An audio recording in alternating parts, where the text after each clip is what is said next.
Hey guys, I smelted some cans last night and I just want to share the outcome with you. Obviously, cans are pretty dirty, there's a lot of paint and plastic, and I've heard some guys say that it's not even worth the energy to smelt in a propane setup, and I would agree with that. I'm using charcoal to pre-smelt my aluminum, and then I'm refining it in a propane foundry, and I just want to share the results with you. So this was from last night. That's a single pour, not just a single session, but a single pour. That's the material that I got out of it.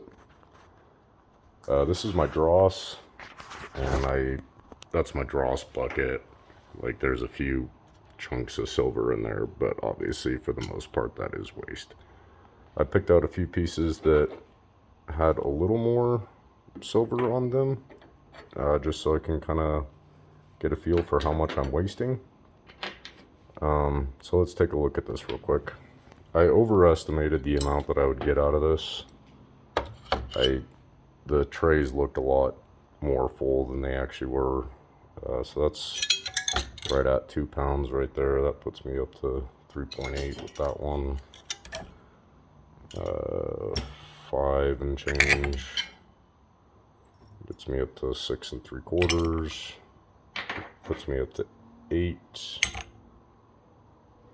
We'll call it 8 1/4. 8.2 something.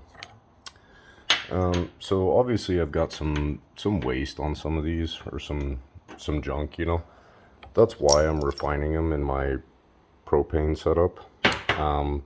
But to go from cans to something that is actually worth smelting now in a propane setup, it's a pretty efficient method. So I did probably 3/4 of a 55-gallon trash can in 2.5 hours. And I figure the first hour is just getting the crucible hot enough to actually melt stuff.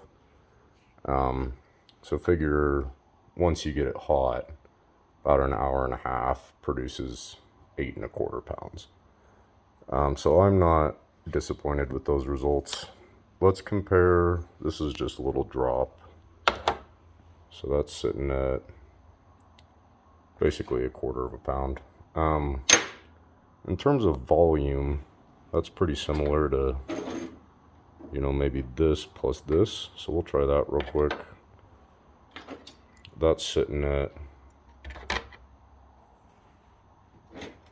so 0.29 pounds for that. This is sitting at 1/4 pound.